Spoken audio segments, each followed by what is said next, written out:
Hello, everybody. Thanks for joining me. I was wanting to see if I could kind of flesh out some thoughts that have been going through my head. Had a conversation with my buddy. We played video games the other night, actually last week. Um, and after we got through killing zombies, we started talking about whatever, just a lot of different stuff. But one of the things he actually um, rebuked me, and I say that in the biblical sense. So, the idea of a wise man receiving a rebuke. That's so kind of the way I'm phrasing that or thinking about it. But basically, he was saying that on Facebook, I'd posted a post that seemed, I don't know, hateful, I guess, or something to that effect. Was a negative post, and it got me thinking about just a few different things that might be a positive subject to sort of talk about if I can, kind of make some sense out of it. And so what happened was last week Rush Limbaugh died. And so when I heard that, I noticed on Twitter that people on the left were really horrible about it. Now, to be completely open and honest, the whole purpose of me going on Twitter at that moment was to see what the left's reaction was going to be. So, and it was as expected. I sort of had that in mind that I'm wondering how the left is going to be celebrating and being pretty nasty and ugly. And so the when I saw that, what I did was at some point later, I don't know if it was instant or whatever, but I posted something on Facebook. I said something to the effect of, notice on Twitter and I said that they're the left are hateful, and uh, they're like their father, the devil, something to that effect, and that's kind of the gist of the post that my buddy was talking about.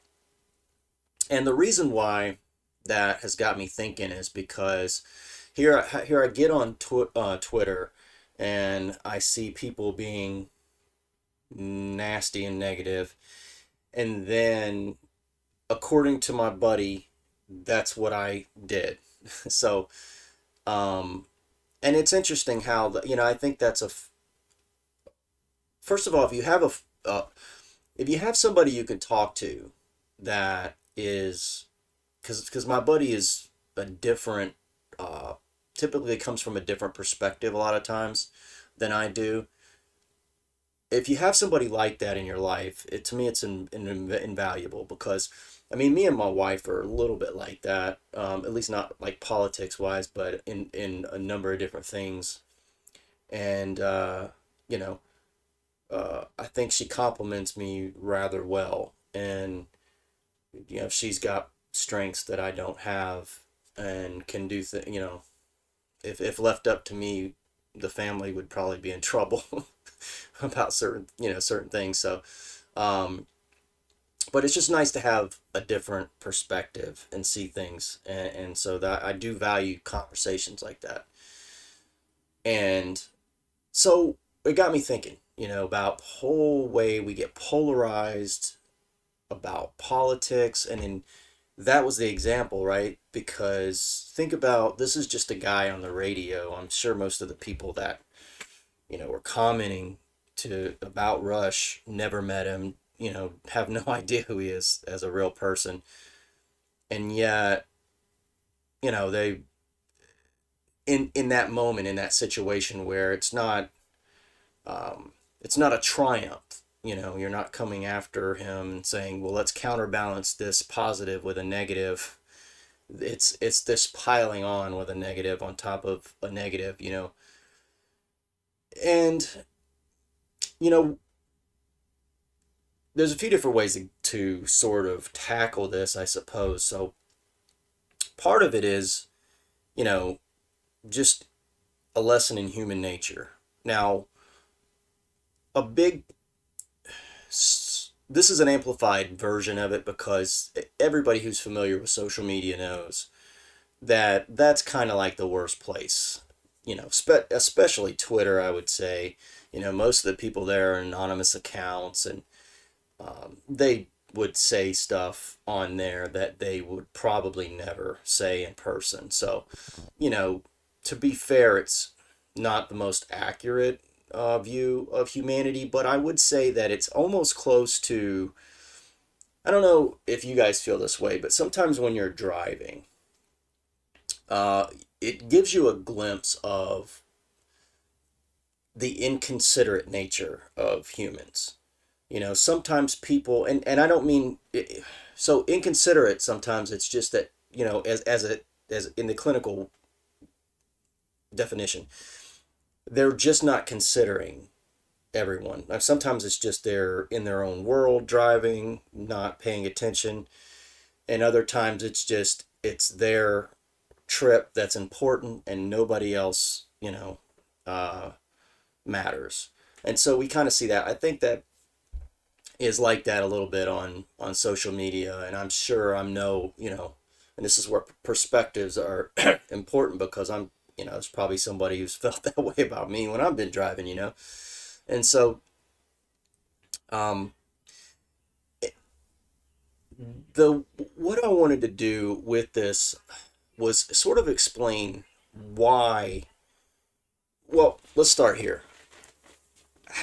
I don't want to be negative, but I also, what do you do when you want to be strong? You want to have a a succinctly um, uh, that's I'm trying to think of what adjective would work, but you just want to come at it with, you want to get the point across that it's a serious situation. Sometimes you're hyperbolic, and I think people, that needs to be expected, but you know, um, it probably helps to counterbalance any sort of hyperbolic language with some caveats, say. And one of the things my buddy kind of thought was I was lumping all of the left into that category. And the category was the devil, right? Which is pretty strong and harsh language.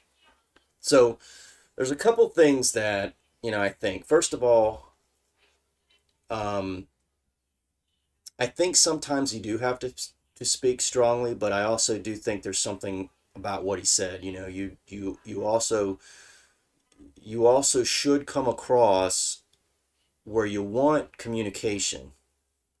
You don't want to turn the people off. And this was kind of like his main point, I think, that, you're never going to win anybody over with that sort of language. And that's really important, I think. I don't want to preach to the choir. I want to, anyone who sees my comment, I want them to think. And if I'm not doing that, then that's, kind of a problem. It's difficult sometimes with social media generally, because you're trying to be pithy even if you're not, especially like something like Twitter where you're limited. And, even if you're not limited, you don't want to read a long diatribe. Most people aren't going to stick around to do that. That's what I'm hoping with YouTube. I mean, I like listening to, I'll sit and listen to some serious minutes if somebody's got stuff to, some serious stuff to talk about and good points on YouTube, because it's a long form, um, and it's kind of easy to take in. So that's what I'm kind of hoping to do with this thing. So what I think I want to do is sort of explain a philosophical political point, like what, in regards to how people behave and how people can be negative. Here's why. Here's the point that I want to get across here. The left has the burden of proof to be the better people. Okay. And here's why I say that. The left is inclined to socialism for a reason. They believe in a strong government that is and can be intrusive, can be manipulative, um, can force situations. When somebody is a socialist, and I'm not talking about it negatively here, I'm just talking about it clinically. Because there's people that believe that socialism can be a positive form of government. I'm not even saying, I'm not dealing with that. I'm just saying how it is, as far as its implementation. Whether it's good or bad once implemented, that's a different argument. That's a different thing.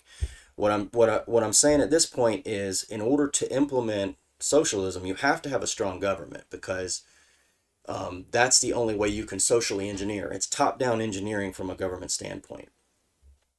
Once you believe that, the the burden's on you to prove that you guys, and here I go lumping everybody in again, but you know, in the left and right paradigm, if you're on the left and you believe in the government because that needs to be powerful because it's got to help change the weather, climate change, and make uh, economic situations better for poor people, all the things that you want to implement, all these goals that can really sound good and can be good.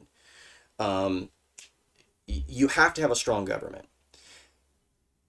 You have to put people in those positions that are the most caring and the most capable of people. And I just have to ask the question, is that really what happens? This is why when it comes to political situations, it becomes kind of, you know, rancorous, and everybody gets real polarized a lot of times, because I think that philosophically we come at things from just two totally different directions. The right tends to think that you're never going to change anything, like humanity. I mean, you're not going to do the things that the left wants to do, in the way that the left wants to do them. And so it doesn't even make sense to try. In fact, human nature says that you're never, all you're going to do in order to deal with human problems is put those people who have those problems in a position of power, which is probably only going to exacerbate the problems of those people. But the left says that you can make grand changes in society for the positive if you have social programs that have enough money and enough power to implement them correctly. I mean, I think that's a fair and reasonable way to look at what the left says.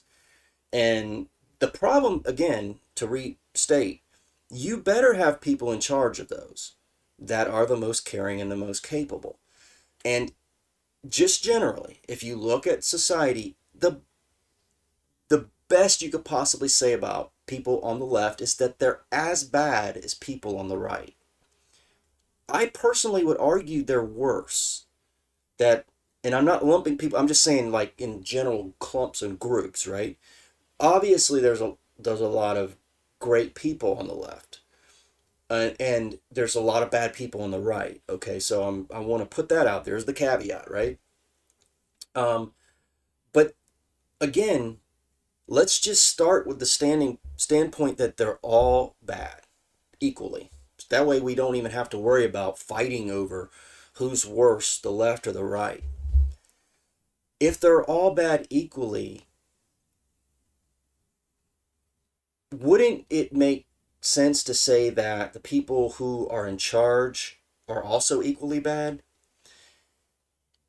And would it make sense to give these people this power? The left often will argue from a perspective of equality. they will say that they need, or that they are for equality. They will point out a problem. They will say there's the victim and there's the victimizer, and they will attempt to establish that they can have that they can solve the problem. Um, the pro the problem is that in solving the problem, they are actually creating a power dynamic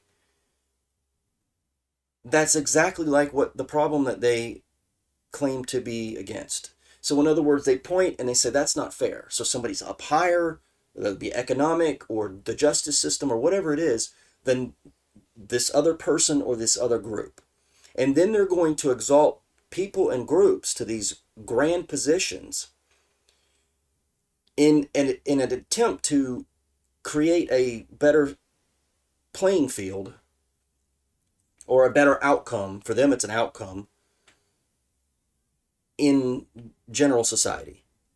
And the problem is that if government keeps growing, then you're exacerbating the problem. And this is why people like me are trying to get these points across. And maybe we fail in our rhetoric and we say things in ways we ought not say them. And so, that is a conversation, like how can we communicate? And this is something that I've also said, like in regards to if in regards to communication, like if I want to have a discussion with a fellow Christian who's on the left, and they don't want to discuss the government, but they want to impose the government, I've got a problem with that. If you're going to want to impose the government on me, I want to have a discussion about it. I don't think it makes sense for us to go, oh, because it's one of those things where people go, oh, we shouldn't talk about politics. Well, I don't know how in your head you're one of those people where, as a general rule, you don't talk about politics, but you're very political in your outlook. That seems strange to me. It's like I want to implement all these social changes by electing people and taking other people's money politically at the point of a gun, by the way. And I don't really want to talk about politics. And this is the part where I think that, it gets people like me where I start, pushing back, maybe in ways I ought not to, but pushing back because we feel like not only are we being pressed on by an abusive, powerful system that continues to grow, but it is also shutting us up. And we see that. And we see the cancel culture, right? So we also don't want, I think the fear is we don't want to become what we hate, which is, if you see the other side acting terribly, you don't want to emulate that in that fight fire with fire kind of mentality. I think sometimes there might be a place for that, um, but probably if you want to hold up a standard, which the right claims to be the more Christian side, the more moral side, then I think that there is a burden on us to hold up a standard. But there's also a burden, an equal burden, at least, to fight against the cancel culture mentality that wants to come against our voice. In other words, if you say you're a Democrat, are you then saying, you can't, this is another inconsistency to me. How then do you cancel the voice of people? And this is something that I think needs to be considered. And this is also this pressure, I mean, two directions. Um, and by two, well, not two directions, it's all from the top. Well, no, it is two directions because it's the powerful people in charge that implement the laws, but then it's also your neighbors and your friends who agree with them who then implement it on you as well and enforce it and promote it and argue for it. Um, that's the thing that, gets, I think, people like me, where we feel a little bit more like, feel more aggressive in regards to, um, into how we do things. So, or at least how we talk about things, and how often we want to talk about them, and how we focus on them, and all that stuff, right?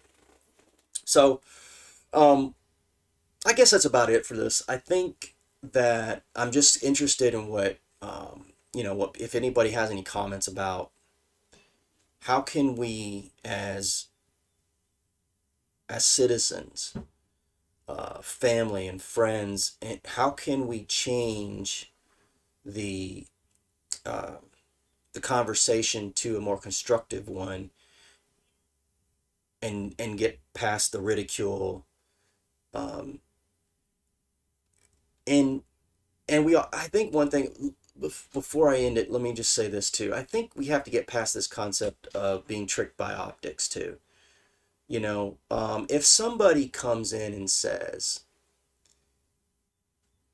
in a soft, uh, a pleasing manner, that uh, they want to do something that's going to be bad, and you juxtapose that to somebody who, in a brash tone, um, is promoting something that's more positive. I think as voters, I think as citizens, we're easily fooled by the slickster. This is something I think that people on the left need to, um, consider, because one of the things that people on the left, people hated Trump, but truthfully, when you start to talk about to people about Trump, like, what is it about Trump you hate?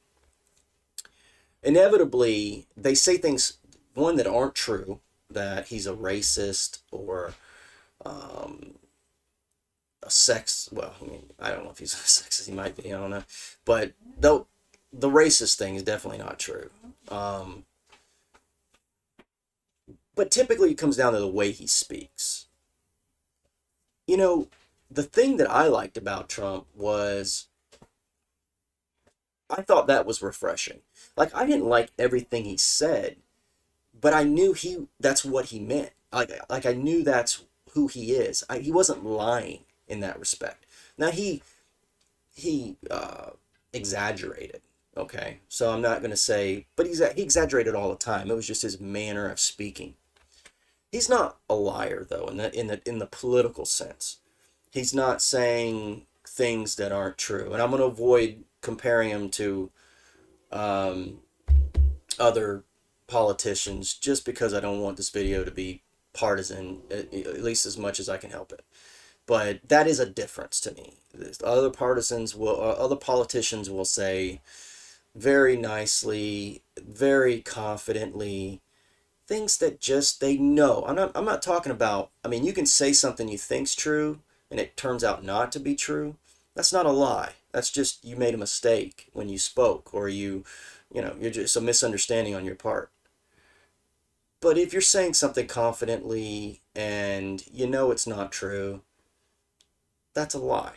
And politicians lie for a reason. And I think that we need to get past this idea that somehow it's just people on the right that lie if you're the left, or it's just people on the left that lie if you're the right. The truth is, Republicans lie all the time. The Republicans are straight up liars. They pretend to be these limited government people, but the government always grows under them.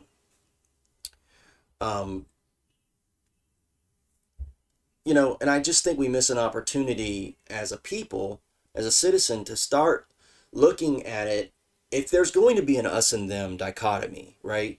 Shouldn't it be all of, like I see people who are in my own, like, in my own place or in my own status. They're not poorer than me, they're not more rich than me, and yet they support things that seem to be against our own interest. And I don't understand it. And the only thing I can think is that they're tricked. They're tricked by this, uh, wizard language, where they just, politicians come along and they tell you what they want, what they know you want to hear, and then they do what they want.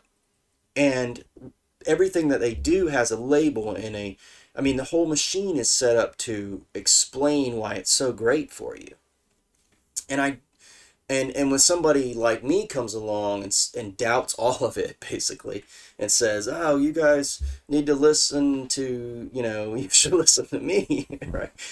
You seem like a kind of a crazy person, I guess, a little bit, because you've watched multiple programs, CNN saying the same thing, Fox News is saying the same thing, all the mainline companies are saying the same thing, and you believe what's on the internet, even though everything's on the internet nowadays. But you get my point. So it's like, instead of listening to each other and validating the points, we're shooting messengers based on where we hear it. I would contend that the left tends to own almost all the mainstream media, so it is different. Um, it's difficult to get past that. And so my point is that if you have people who moral, and this is what I'm getting at. If morally we all want good things for each other. I'm not saying the left is bad morally. Quite the contrary. I am actually saying they want good things for people. Um, I know I want good things for people. So if we live in a world where there's deception going on and somebody's wrong, right? I mean, it has to be, because we're pointing fingers at each other. Who is more likely wrong here? The the side that owns all the media, or the side that doesn't? You know, I think when money's involved, they've got something to lose. They're protecting their investment. Um, I just would ask the people, if they hate wars and they hate lobbyists, when the left's in charge, do those go away or do they increase? You know, you you can't claim to fight the power or speak truth to power if you're the power, right? I mean, it's almost like, if you're in Star Wars and you think you're the rebels, but you're supporting the stormtroopers and Darth Vader. I mean, it's like, this is where I'm at. I'm like, why are all these people saying they're the rebels? Y'all are supporting the Empire. So, and how do we talk about that? How do we say, there's seriously something wrong, and without being too vitriolic and without uh, tuning each other out? So anyway, I hope it's something to think about. I ranted more than I thought I would, but anyway, I usually do that. So anyway, hopefully you get something out of it. Like and share if you did, and till next time, see ya.